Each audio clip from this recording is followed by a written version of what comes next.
అసలు శ్రీనివాస్ మీకు ఎలా పరిచయం, ఎప్పుడు పరిచయం? ఇదంతా అయిపోయింది. ఇప్పుడు జరిగిందే అంటే మా ఛానల్లో తెలియదు మేడం, అంటే క్లారిటీగా మనకి క్లారిటీ. ఛానల్స్ లో వస్తున్నాయి. మళ్ళీ అదే అడిగి అడిగి అడిగి ఇది ఒక పెద్ద ఎట్లా అయిపోతుందంటే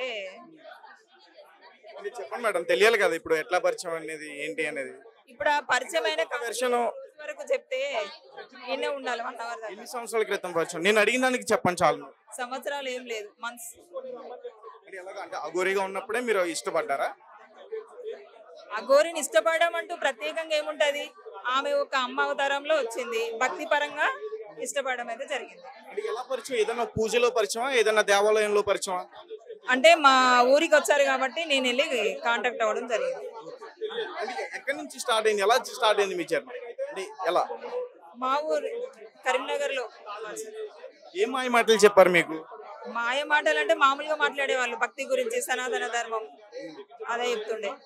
ఏమన్నా మంత్రాలు చదివేవాడమ్మా? నా ముందున్నప్పుడు ఏం అంటారు చదివి. నార్మల్ ఇప్పుడు బయట కొన్ని వినిపిస్తున్నాయి కదా, ఈ గూగుల్ క్రోమ్ క్రీమ్ అయ్యని. ఓం ప్రేమ్ రేవాణ అలాంటివి ఇంతవరకు అయితే నాకు అంటే ఆ మంత్రం మీరు చెప్పారు కాబట్టి నాకు నవ్వు వచ్చింది. ఎందుకంటే అసలు అట్లాంటి మంత్రం ఉంటుందా అని నేను కూడా డౌట్ పడ్డా. అది కూడా అలాంటి మంత్రం ఉందని కూడా నేను నిన్ననే చూసాను, నాకు అది కూడా తెలియదు. మీరు ఫస్ట్ లో భయపడ్డారు కదా అఘోరికి, అంటే ఒకవేళ ఈమె నుంచి మనం దూరంగా ఉంటే మనల్ని ఏదైనా చేస్తుందేమో అని. భయపడడం అంటే తను ఎట్లా అంటే చెప్పిన మాట వినకపోతే నేను ఇది చేస్తా అది చేస్తా, మంత్రాలు వస్తాయి, తన దగ్గర కత్తులు ఉంటాయి, తల్వార్లు ఉంటాయి, గన్స్ ఉంటాయి, అలాంటి ఇప్పుడు చెప్తున్నారు కదా నెఫన్స్ గన్స్ ఏమో చెప్తున్నారు కదా, అలాంటివి ఉన్నాయి అని చెప్తుండే. సో ఆ పరంగా నేనేం బయటకు రాలేదు. ఇక తర్వాత మా మామయ్య అన్నయ్య వాళ్ళే బాగా ధైర్యం చెప్పేసి. ఇద్దరు కలిసి సహజీవనం చేశారా కొన్ని రోజుల పాటు? సహజీవనం అంటే కలిసి ఉన్నారా అని అడుగుతున్నా. కలిసి ఉన్నారా అంటే వచ్చినప్పుడు కలవడమే, వచ్చినప్పుడు కలుస్తుంది, మాట్లాడుతుంది, అంతే, వెళ్ళిపోతుంది. ఇప్పుడు పెళ్లి అయిందని చెప్తున్నారు కదమ్మా, మీకేమైనా తాళి కట్టారా? ఇప్పుడు వర్షినికి ఒక తాళి కట్టిన వీడియో బయటకు వచ్చింది కదా, ఆ రకంగా అయినా మీకు తాళి కట్టి పెళ్లి ఆడారు ఆయన? ఇప్పుడు తాళి అంటే కట్టింది, అది బలవంతంగా నాకు ఇష్టం లేకుండా కట్టింది, కానీ ఆ ఫొటోస్ తన దగ్గరే ఉన్నాయి. పంపించమంటే పంపించట్లేదు, లేవు డిలీట్ చేసినా అని అబద్ధం చెప్తుంది. దానికి సాక్ష్యం మా అన్నయ్యలే, మా అన్నయ్య ముందు అడిగిపించాను. దానికి మిమ్మల్ని అయితే భయపెట్టి గుప్పెట్లో పెట్టుకుంది కొన్ని రోజులు. పెట్టుకుంది. మీరు మీ ఫ్యామిలీ మెంబర్స్ కూడా భయపడ్డారు? అంటే నేను మా ఫ్యామిలీ మెంబర్స్ కి చెప్పలేదు, ఎందుకంటే ఈ వర్షిని అమ్మాయి వచ్చింది కదా బయటకు, తను వచ్చినప్పుడే నేను మా వాళ్ళకి చెప్పిన. అప్పుడే నాకు స్పాట్ లో పట్టుకొచ్చారు ఇక్కడికి, ఇంకో ఆడపిల్లకి జరగద్దు, ఏదైనా సరే ముందుకు వెళ్దామని చెప్పేసి మామయ్య అన్నయ్యనే ధైర్యం చేసి పట్టుకొచ్చారు ఇక్కడికి. లేకపోతే బహుశా నేను కూడా రాకపోయేదాన్నేమో. కానీ ఇంకా తన కాదులో చాలా మంది అమ్మాయిలు ఉన్నారని చెప్పేసి నాకు నిన్ననే తెలిసింది. ఇప్పుడు ఎందుకు వచ్చారు బయటికి ధైర్యం చేసి? అంటే మంత్రాలు ఆమె అసలు అఘోరియే కాదని తెలుస్తుందా మీకు? తను ఏం చేయలేదు అసలు, నిజం చెప్పాను, తను ఫేక్ అని మాకు కూడా తెలిసింది. తనకి ఏ మంత్రాలు వస్తాయి, ఒకవేళ మంత్రాలే వచ్చాయి అనుకో ఇలా జరుగుతుంది, ఇంత జనాభా తన కోసం ఇదంతా జరుగుతుందా? ఇలాంటిది జరగకుండా ఏ మాయలో మంత్రమో చేసుకొని ఉండొచ్చు కదా.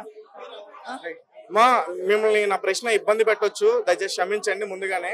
అంటే ఇప్పుడు ఆమె ఒక స్త్రీ రూపంలో కనిపిస్తుంది, ఆమె స్త్రీ కాదు అని చెప్తున్నారు, కానీ మీరు కూడా ఒక స్త్రీ.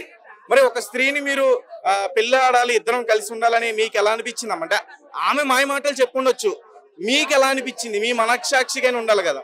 నాకు అనిపించలేదు.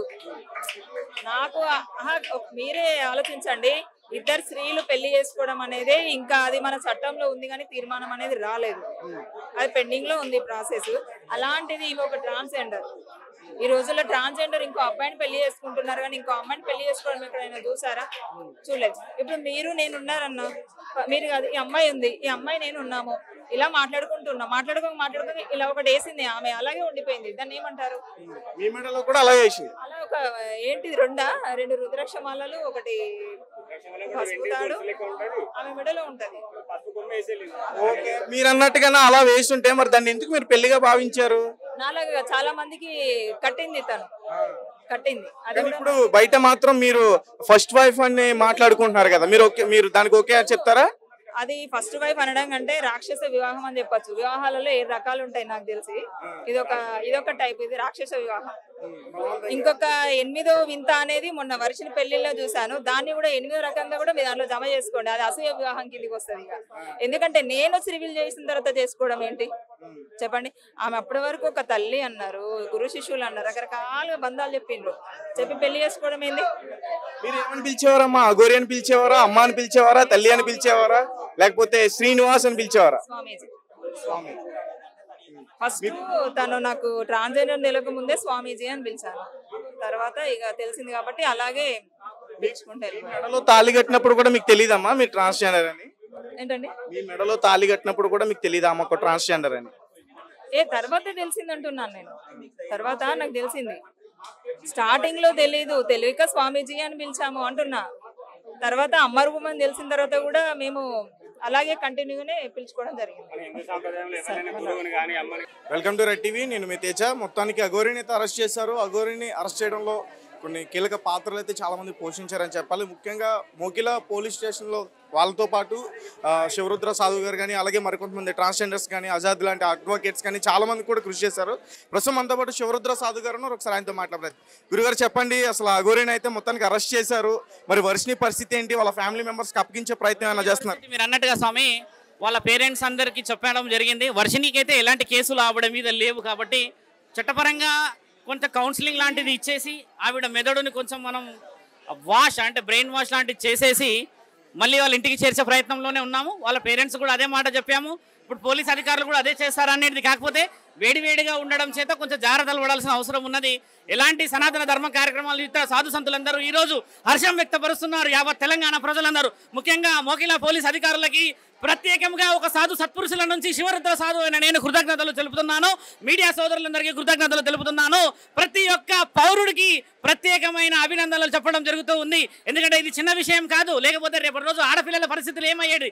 మొదటి భార్య రాధిక వచ్చారు, తర్వాత వర్షినికి సంబంధించిన విషయాలు, వాళ్ళ పేరెంట్స్ వీళ్ళ పేరెంట్స్, ఇంతమంది బయటకు వచ్చినప్పుడు మనందరిని మనం కాపాడుకోవాల్సిన తరుణం ఇది.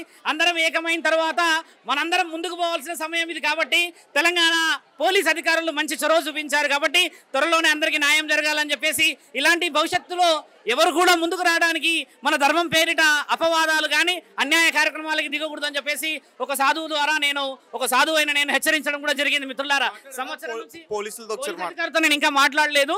కొన్ని అక్షరాలు తేడా. ఎందుకంటే ఇప్పుడు ఆయన ఎక్కడున్నాడు ఏంది ఇవన్నీ కొన్ని రిలీవ్ చేయకపోవడానికి గల కారణాలు కూడా ఉంటాయి. ఎందుకంటే పెద్ద ఎత్తున ప్రజలందరూ ఏమన్నా ఇబ్బందులు పడవచ్చు, చాలా మంది మోసం చేసిన వాళ్ళని బయటికి రావచ్చు అనేది శ్రీనివాసు క్షమాభిక్షణ అనేది చాలా ముఖ్యమైనది. కాబట్టి మిత్రులందరికీ చెప్పేది కూడా ఏంటంటే ఆచితూచి అడిగేయాల్సిన సమయం ఇది. హడావిడిగా నిర్ణయాలు తీసుకోకుండా కొంచెం తెలివితనం పోవాల్సిన సమయం అని చెప్పేసి చెప్తున్నాం స్వామి. నమస్కారం స్వామి. అంటే గురుగారు, అంటే ఒక విషయం చెప్పండి. లాస్ట్లో మీరు రాధిక అనే ఒక మహిళతో కూడా ఫైట్ చేస్తున్నారు కదా, అఘోరికి సంబంధించి ఒక కేసు అయింది కదా? ఖచ్చితంగా. అంటే ఆ అమ్మాయికి పెళ్లి చేసుకున్నాడు జనవరి 1 రోజు. ఆ అమ్మాయి దగ్గర 4 లక్షల అమౌంట్ డీటెయిల్స్ ఉన్నాయా? ఫుల్ డీటెయిల్స్ ఉన్నాయి, డాక్యుమెంట్ ఉంది, రికార్డు ఉంది. మహిళా కమిషనర్ గారికి కూడా అన్ని ఇచ్చాం. కాబట్టి ఖచ్చితంగా న్యాయం జరుగుతుంది.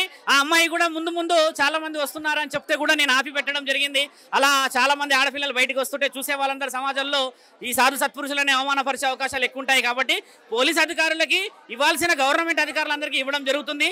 తేజ, మీ అందరికీ కూడా కృతజ్ఞతలు చెప్తున్నాము. మీరందరూ మొదటి నుంచి సంవత్సరం నుంచి ఒకే విధంగా ప్రయత్నం చేస్తూ ఈ రోజు మొత్తానికి ఒక నిర్ణయాన్ని మీరు చెప్పడం ద్వారా ఎంతో గౌరవంగా అనిపిస్తుందని చెప్పి చెప్పడం జరుగుతుంది స్వామి. మన ఇద్దరమే కదా బయట పెట్టినట్టు మనం మొదట ప్రయత్నం చేశాము, ఆ తర్వాత లెటర్స్ వచ్చాయి, ఎన్నో ప్రయత్నాలు చేశాం. కాబట్టి మీలాంటి వాళ్ళు ముందుకు రావాలని చెప్పి మీడియా సోదరులందరికీ చెప్తున్నాం స్వామి. ప్రతి ఒక్కరికి కృతజ్ఞతలు. నమ శివాయ నమః. Welcome to red TV. నేను మీ తేజ. మొత్తానికి అఘోరిని అయితే అరెస్ట్ చేశారు. మరి అఘోరి పైన ఏ సెక్షన్స్ కింద కేసులు నమోదు చేసి అతన్ని అదుపులోకి తీసుకున్నారు, ఈ పూర్తి విషయాలన్నీ కూడా మనతో పాటు డిస్కస్ చేయడానికి ప్రముఖ అడ్వకేట్ ఆజాద్ గారు ఉన్నారు. ఒకసారి ఆయనతో మాట్లాడే ప్రయత్నం చేద్దాం. సార్ నమస్తే అండి. నమస్తే తమ్ముడు, బాగున్నావా? అఘోరిని అయితే మొత్తానికి అరెస్ట్ చేయించారు. సో ఏంటి ఎలాంటి సెక్షన్స్ తనపైన నమోదైనాయి? ఎన్ని రోజుల వరకు కూడా తనకి జైలు శిక్ష పడే అవకాశం ఉంది? అంటే ఇప్పుడు వరకు ఏంటంటే మన మోకిల ఎఫ్ఐఆర్ సంబంధించిన అదే నమోదు, అదే చీటింగ్ కేసు, అదన్నా వ్యవస్థిత నేరాలు ఇవన్నీ చూస్తున్నాం మనం. సో దాని ప్రకారంగా ఇప్పుడు అరెస్ట్ చేయడం జరిగింది. సో ఇంకా ఫర్దర్గా ఏం జరిగింది చూడాలి. అక్కడ మా జూనియర్స్ ఉన్నారు, వాళ్ళు చూస్తున్నారు. నాకు ఫర్దర్గా ఇస్తారు. నేను ఇక్కడ ఉండిపోయాను. వీలైతే అక్కడికి వెళ్తాం, మేము కూడా కోర్టు దగ్గరికి వెళ్తాము. సో ఏదైనా 7 years తర్వాత ఇక్కడ వ్యవస్థీకృత నేరాలుగా మనం పరిగణించాలి. ఇది ఒక్కరిది కాదు కదా సమస్య ఒక్కరు కాదు కదా తమ్ముడు. ఇప్పుడు మొత్తం అందరి సమస్య. ఎంతోమంది బాధితులు ముందుకు వస్తూ ఉన్నారు. చాలామంది ఇప్పుడిప్పుడే మేడంకి మన రాధిక గారికి టచ్లోకి వస్తూ ఉన్నారు. సో వారందరూ వచ్చిన తర్వాత నెక్స్ట్ అన్ని ఎవిడెన్స్ కూడా గ్యాదర్ చేసి నేను మళ్ళీ మీకు ప్రెస్ మీట్ పెడతాను. వస్తాను, మీ ఛానల్కి వస్తాను, మా గురుగారు ఉన్నారు అక్కడ అంతా. ఇప్పటి వరకు చీటింగ్ కేసు సంబంధించే పోలీసులు అదుపులోకి తీసుకున్నారు. లేదు ఒక చీటింగ్ కేసు అనేది ఒక స్టార్టింగ్ ఎఫ్ఐఆర్ నమోదు అవుతుంది కాబట్టి అక్కడి నుంచి వచ్చింది ఇన్ఫర్మేషన్. అక్కడి నుంచి అంతే కదా. నెక్స్ట్ ఇప్పుడు ఎఫ్ఐఆర్ కూడా నమోదు చేపిస్తున్నాము. ఎవరైతే బాధితులు ఉన్నారో అన్ని చోట్ల కూడా ఎంక్వైరీ అవుతారు. చేపిస్తారు సార్. ప్రజెంట్ 318 తర్వాత మోరెస్ట్ ఆఫ్ ఉమెన్. ఇక అదే మీరు అడగకూడదు, లైంగికంగా సంబంధించింది అది కొంచెం ఏమనుకోమాకండి, మహిళలకు సంబంధించిన ప్రైవసీ మీరు అడగకూడదు, మీరు అర్థం చేసుకోండి అంతే. ఏముంది సార్, అందరికీ తెలియాలి. ఎందుకంటే ఆమె కూడా చాలా దారుణానికి పాల్పడుతుంది కాబట్టి మహిళలకు కూడా అవగాహన రావాలి కాబట్టి మీరు కూడా చెప్పండి. మహిళలకు అవగాహన రావాలి కాబట్టి నేను కాదనట్లేదు, కానీ కొన్ని కోర్టులో పెండింగ్ ఉన్నప్పుడు కొన్ని కోర్టులో ఉన్నప్పుడు అర్థమవుతుంది మీకు, కొన్ని కమిషన్ వారి దృష్టిలో ఉన్నప్పుడు కొన్ని చెప్పాల్సిన కొద్ది రోజులు నేను ఆపుతాను. ఎందుకంటే ఆ రోజు కూడా మీరు అడిగారు, నేను మా అమ్మాయి ఇంకొక అమ్మాయి వచ్చారు రెడ్ టీవీ నుంచి, ఆ రోజు కూడా నేను చెప్పాను 10 daysలో చాలా ఎవిడెన్స్ ఇచ్చాను. ఒక 2-3 రోజులు నాకు టైం ఇస్తే మిగతా ఎవిడెన్స్ కూడా నేను సబ్మిట్ చేస్తాను. బికాజ్ ఇప్పుడు అఘోరి బెయిల్ వచ్చే అవకాశం ఉందా ఈ కేసుల్లో? అది ఇంకా తెలియదు. వాళ్ళు డిఫెన్స్ అడ్వకేట్స్ ఉంటారు, వాళ్ళు మరి ఎవరో బెయిల్ వేస్తారో ఏంటో తెలియదు. నాకు తెలిసి మరి ఇలా అన్యాయం జరిగితే మరి ఎవరు ముందుకు వస్తారని చూడాలి, వెయిట్ అండ్ సీ. అది ఎందుకంటే అది మనకి లీగల్గా అనేది ఎలా వెళ్తుందో ముందు చూద్దాం. ఒక 2 days టైం ఉంది కదా, కంగారు ఎందుకు ఈ రోజే కదా. సరే, అఘోరి గురించి చెప్పుకుంటుంటే తన వ్యవస్థలే తన వెనకాల ఉంటాయంటూ కూడా మాట్లాడుకుంటున్నారు. మరి అఘోరి వైపు నుంచి ఎవరైనా అడ్వకేట్ ని పెట్టుకునే అవకాశం ఉంటుందంటారు? అఘోరి ఒకటండి పెట్టుకునే రైట్ ఆయనకు లేదని నేను ఎట్లా అంటాను, భలేవాడివే. నిందితుడుకున్న కొన్ని హక్కులు ఉంటాయి, కాకపోతే ఆయనకి వ్యవస్థ ఉందా లేదని నాకెలా తెలుస్తుంది. మీరే ఇన్వెస్టిగేషన్ జర్నలిజం చేసి అలాంటి ఎవిడెన్స్ ఇస్తే మేము దాని మీద ముందుకెళ్తాం. కానీ ఇప్పుడు మాకు అది నాలెడ్జ్ లేదు కదా, ఎంతమంది ఉన్నారు ఏంటో తెలియదు. అఘోరిని ఎప్పుడు చూడలేదు, ఆయన ఎవరు కూడా తెలియదు. ఇప్పుడు ఈ రాధిక వీళ్ళంతా చెప్పిన దాన్ని బట్టి చూస్తే వాళ్ళు తెలిసి వీళ్ళు తెలిసి అని అంటారంట, మరి ఎలా పరిచయం ఉందో మాకు తెలియదు. రాధికకి కేవలం పెళ్లి మాత్రమేనా, లేకపోతే రాధికను కూడా ఏమైనా లైంగికంగా ఇబ్బంది పెట్టింది? ఇబ్బంది పెట్టి చెప్పాను నేను ఆల్రెడీ మన దాంట్లో చెప్పాను. లైంగికంగా వేధించాడు. ఇక అంటే మోడెస్ట్ ఆఫ్ ఉమెన్ తమ్ముడు, అది కొన్ని ప్రొఫెషనల్ ఎథిక్స్ ఉంటాయి, నేను చెప్పలేను. ఇలా మన స్టూడియోకి చెప్పాను, సార్కి చెప్పాను. నీకు చెప్తున్నాను, మన స్టూడియోకి తీసుకొస్తా అని చెప్పాను సార్కి.